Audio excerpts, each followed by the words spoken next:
Hello everyone. In this video, I would like to clarify a misleading information that has been shrouding this chaotic world. Is the coronavirus airborne? This stirs a huge dispute among scientists. Lack of solid evidence? No one can convince the other side. Let me do a theoretical analysis from the root to help you understand the truth. I noticed that many experts on the pro side like to quote this image as their starting point. How horrible, isn't it? But no one pointed out what they are. Not many people realize these are camera images.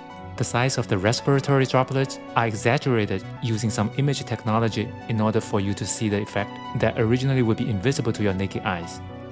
Look at those clouds staying in the air. Amazing, isn't it? But do you know what they are? You think they are snot droplets? No, they are vapor, water vapor.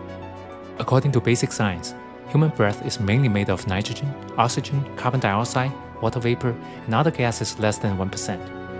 The important thing is 5 to 6% water vapor. That's the one you see in winter out of people's mouths when talking. The question is, do these vapors contain virus? To answer this question, let me illustrate it from the basic science. We know 60% of human body weight is water.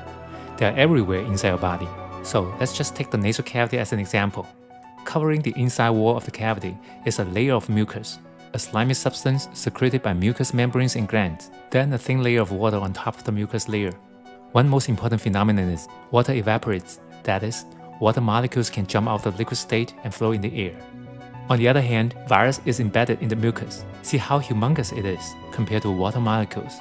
You think when water molecules jump out of the liquid, they can carry the virus and dance with them? No way. Evaporation only happens in the molecule level. So water molecules will jump out the water surface one by this evaporation process. Many molecules will coalesce into large water droplets and continue to flow in the airway. Some are dropped back into the water layer, and more are formed from continuous evaporation, maintaining the moisture inside your nasal cavity.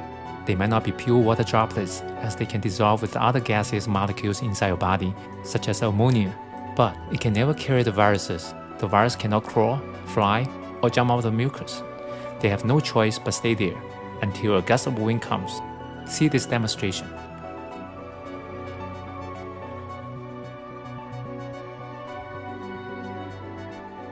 So now you know the vapor does not contain virus. But can the virus containing mucus form an aerosol particles and flow in the air? The answer is no. Explanation below.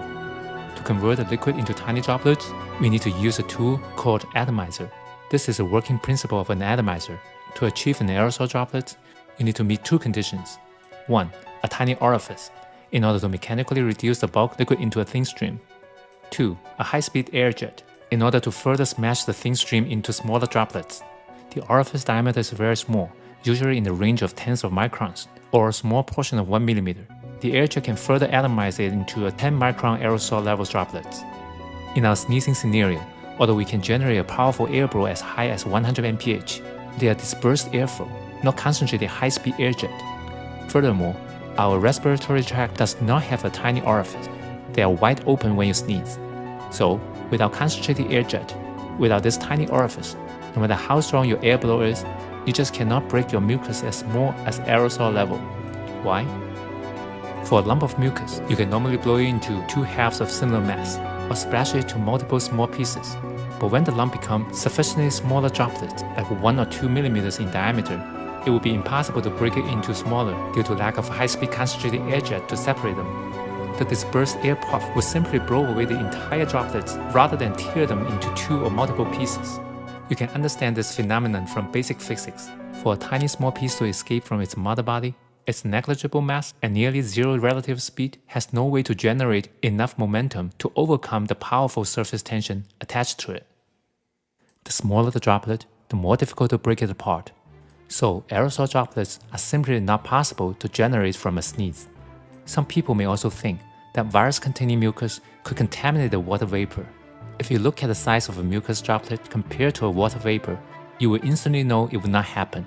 Obviously, when they two collide, they just form a larger mucus droplet, accelerating the falling. The untouched water vapors are always clean, no virus. So my conclusion is, 1. No virus aerosol is generated from breathing, talking, coughing, or sneezing. 2. The aerosol substance from mouth or nose is only water vapor, which contains no virus at all. This conclusion supports the WHO's February finding that no airborne transmission was found after analyzing 75,000 coronavirus cases in China. I did notice that some researchers showing traces of virus or their RNA were found in the air from the room where patients stay. I don't know the details. All I can say is that the evidence is not strong, but I do have my own speculation. To find out where the airborne viruses come from, we need to trace it back to the source. You just can't make it up from nowhere. As I said, after sneezing, these virus-containing respiratory droplets will soon fall to the ground or attach to any surface. In extreme condition, few smaller but non-aerosol droplets could stay longer in the air if there is a strong upward and turbulent airflow from ventilation. This is one rare scenario. The other possible scenario is those droplets attached to the surface will soon dry out and later may crack apart into smaller pieces or powders by mechanically scraping, severing, or vibrating, then blow up with airflow and float in the air. Either case is rare, but for the latter case, the viruses are normally already weakened or dead as they have been outside the host cells for too long. So, if you happen to breathe them in and get infected, congratulations, you hit the jackpot.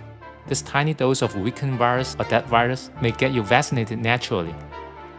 Once we clarify that aerosol virus or its threat does not exist, it will change our defense tactics to just focus on only the short-time respiratory droplets, surgical mask and N95 mask that used to fend off the 0.1 micron virus are not necessary.